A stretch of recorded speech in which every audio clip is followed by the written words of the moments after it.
Welcome back to digi horror dot पुरा। मैं हर्षित और मैं आद्रिमा। स्वागत करते हैं आपका एक और नए वीडियो में, जो कि होने वाला है post analysis of my recently uploaded film कल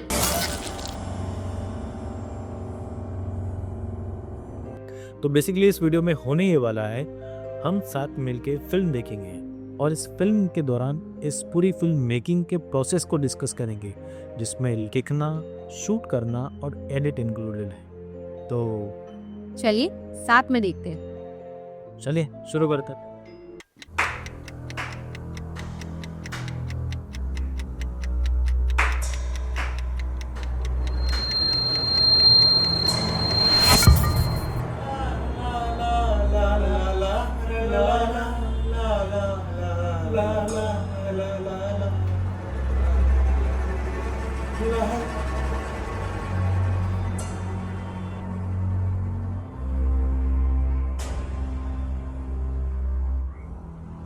ओके, तो स्टार्टिंग के 25 से 26 सेकंड तक फिल्म का ओपनिंग होता है और जैसा कि मेरी हर फिल्म में कोशिश रहती है कि ओपनिंग का विजुअल कुछ ऐसा इंटरेस्टिंग रहे जो अटेंशन होल्ड कर सके और एक क्यूरियोसिटी कुछ बिल्ड कर पाए।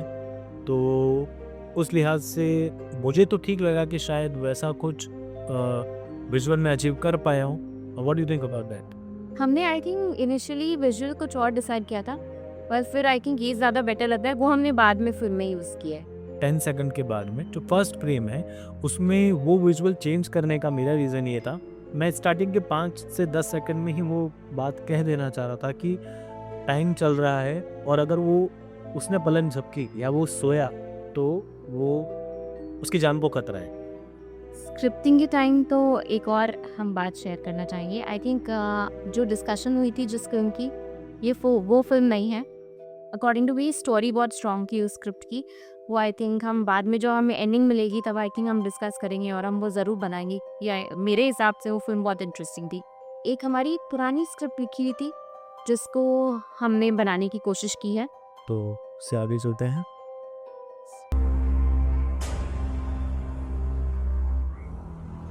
मुझे लगता है मैं ज़्यादा दिन नहीं बचूंगा। कुछ दिनों से दो हाथ मेरे पीछे पड़े हैं। मुझे हर रोज इस वक्त यहाँ ऐसे ही बैठना पड़ता है, बिना बिना तवज्जो है। Okay, so after the introduction उसके बाद हमारी कोशिश ये थी कि main crux of the short film का इस्टेब्लिश हो जाए कि कैरेक्टर किस स्ट्रगल से जूझ रहा है। आफ्टर द ओपनिंग सीक्वेंस हमारा सेकंड सीन में ये कोशिश थी कि पूरी तरह से ये इस्टेब्लिश हो जाए कि फिल्म का मेन हुक क्या है और फिल्म किस बारे में है, और जो मेन कैरेक्टर है हमारा उसका एक मेन ऑब्स्टेकल क्या है, उसका स्ट्रगल क्या है बेसिकली शॉर्ट फिल्म के अंदर। तो आई गेस वो काफ़ी हद तक उसके डायलॉग से ही एस्टेब्लिश हो रहा। थोड़ा ज़्यादा डायलॉग ड्रिवन हो गया था। विजुअल्स शायद हमें describing what we are trying to show थोड़ा सा और डाल सकते थे instead of just story dialogue, but I think it works for now. Almost ये सेकंड पार्ट चलता है 1 मिनट 10 सेकंड के आसपास तक, और उसमें जो एक मुझे फीडबैक मिला है कि एक्टर का थोड़ा क्लोजअप होना चाहिए था।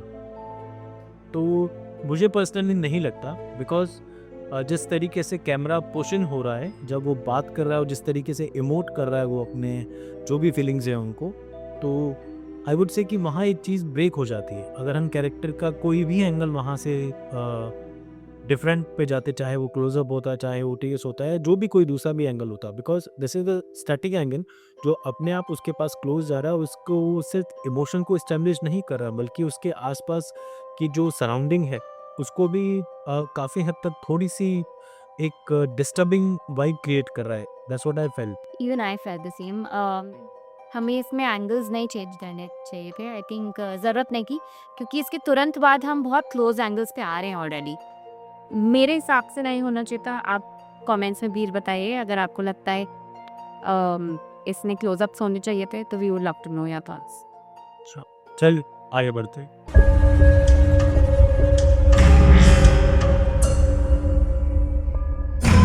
उन्होंने कहा था आखिर मैं रात 3 बजे से 3:35 तक जगा हुआ नहीं रहा तो मैं जाऊंगा और आ जाऊंगा मैं।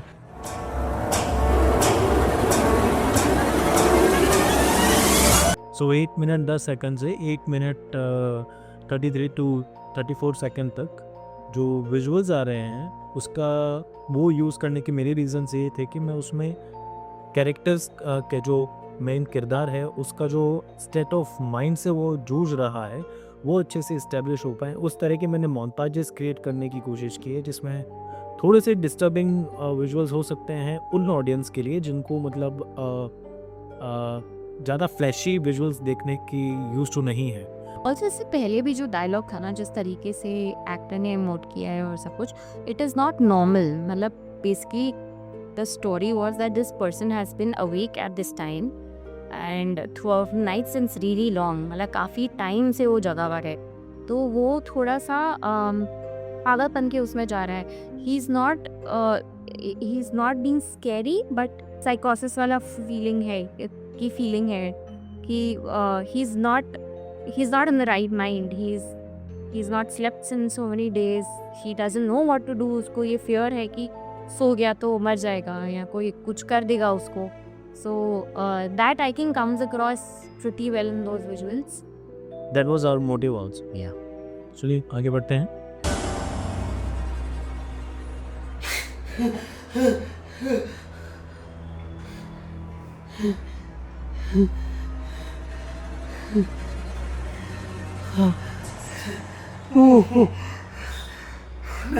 नहीं मरा मैं, नहीं मरा मैं। वो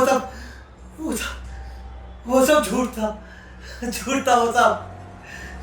नहीं मरा मैं। ठीक हूँ मैं।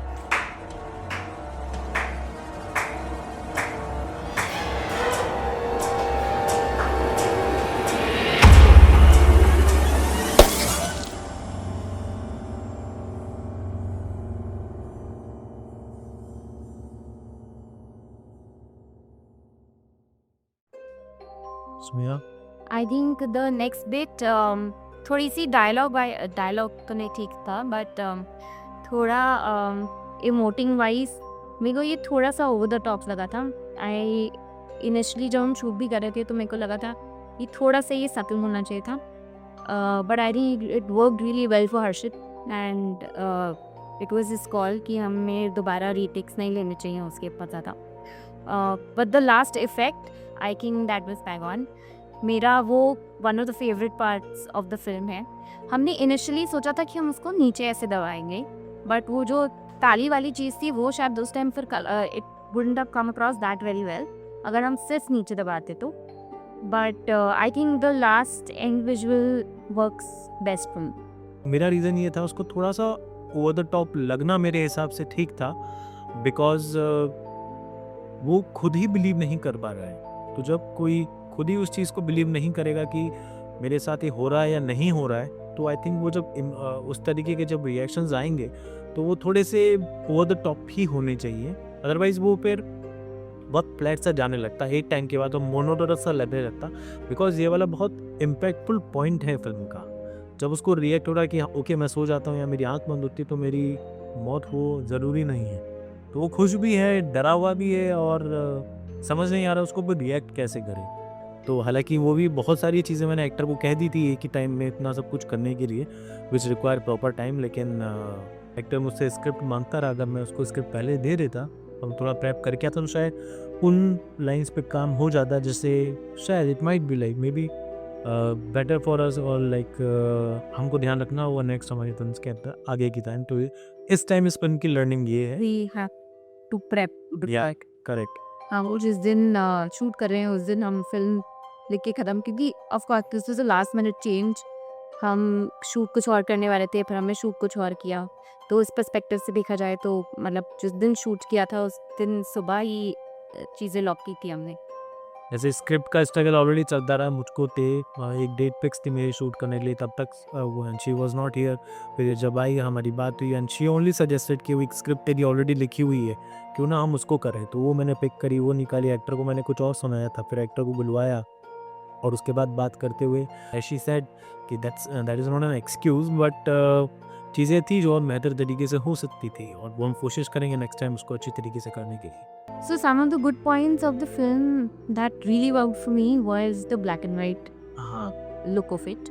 हमने इनफैक्ट ग्रीन भी यूज़ किया था, थोड़ा सा हमने ब्लू भी यूज़ किया था, but at the end of the day I think we were both very happy with the black and white look. Colours बहुत ज़्यादा काम नहीं कर रहे थे इसमें, बिकॉज सब्जेक्ट ऐसा है एंड एक्टिंग ऐसी है and the setup that we created was supporting the black and white look. Right. That's what we felt. If you feel differently, please let us know. पहली बार आई गेस हमने इस तरह का कोई प्रैक्टिकल इफेक्ट ट्राई किया है, हाँ, and post का ऑफकोर्स उसमें इंक्लूड थोड़ा सा पोस्ट में ही इन्हांस किया है, उसको पोस्ट में ही एडिट हुआ है, लेकिन प्रैक्टिकल इफेक्ट हमने कैप्चर यहाँ पे किया है। अदरवाइज हम जनरली कुछ भी आफ्टर इफेक्ट में मैं कोशिश कर रहा था कुछ अलग तरह का, कुछ हॉलो आइस बनाने का या कुछ वो सब खो जाता था। I mean, I think just the last bit took almost half an hour to shoot. मतलब it's almost one fourth of the time taken to shoot. ये पूरा प्रोसेस वो मेरे BTS वाली वीडियो में कैप्चर है, अगर आपने नहीं देखा है तो प्लीज़ उसे देखिए कि हम किस बारे में बात कर रहे हैं। इसी के साथ इस वीडियो को हम यहाँ कंक्लूड करते हैं। प्लीज़ आप बताइएगा कि कैसा रहा ये प्रोसेस की जानकारी आपके लिए, क्या चीज़ें हमको इंक्लूड करनी चाहिए हमारे इम्प्रूवमेंट के लिए, क्या चीज़ें ऐसी हैं जो हम ध्यान रखें while shooting, while writing, while anything, जो भी इसका पूरा प्रोसेस है मेरी हमारी फिल्म मेकिंग की कोशिश का, उसमें जो भी आपको कहीं भी किसी पॉइंट पर लगे तो डू लेट अस नो। और अगर कुछ तारीफ करनी है तो वो भी करिएगा प्लीज़। अब वो नहीं करेंगे तो भी चलेगा, मुझे कंस्ट्रक्टिव क्रिटिसिज्म मेरे लिए थोड़ा ज़्यादा काम करता है, बट हैविंग सेड दैट या बिल्कुल तारीफ करना चाहें तो लाइक कर दीजिएगा, मेरे लिए वो चलेगा। Thank you for staying connected. इसी के साथ इस वीडियो को यहाँ ख़त्म करते हैं। You please take care of yourself, stay tune, stay awake, let's learn together, let's create horror together. See you in another video, bye.